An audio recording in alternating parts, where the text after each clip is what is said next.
So my presentation was really about regenerative design, and it's this idea that buildings giving back to the planet more than they're taking, which I think is something we're having to do now, because we've been spent all our time thinking about trying to be a bit less bad, doing a little bit less harm to the planet, but in this ecological and climate emergency, that's not enough anymore.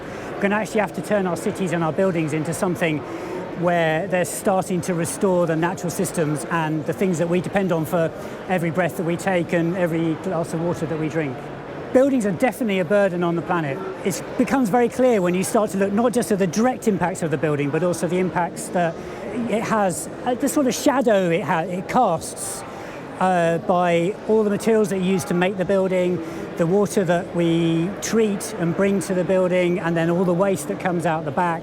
The energy that we use means we've got to get all these resources out of the ground to burn fossil fuels and everything else. So that impact can be 50, 100 times bigger in land area than just that building alone. So it's a massive impact, and that's what we need to turn around.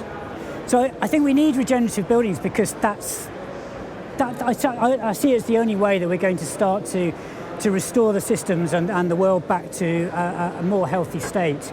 And humans have such a huge impact with the built environment that there is an opportunity to take all that steel, concrete and tarmac sort of cities to turn them into something where we start to put back natural systems into those, with green and blue infrastructure, with imitating the way that natural systems work, by capturing nutrients, by grabbing the water that falls from the sky. Why don't we use that in our buildings instead of treating it as a problem and a waste product that has to go away straight away and goes away down the drains?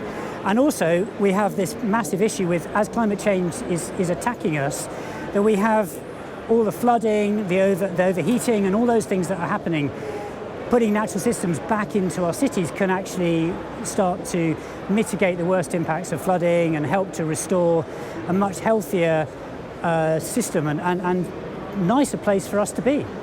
Oh, I think Futurebuild is a brilliant place to come, because you just see so many people. I've met several people today that I've been meaning to catch up with for ages. You get to hear loads of new ideas, and it's just this sort of melting pot of ideas and people. You spend so much time at your desk or just digging down the same old news channels. You come here and you just get a whole different perspective on things.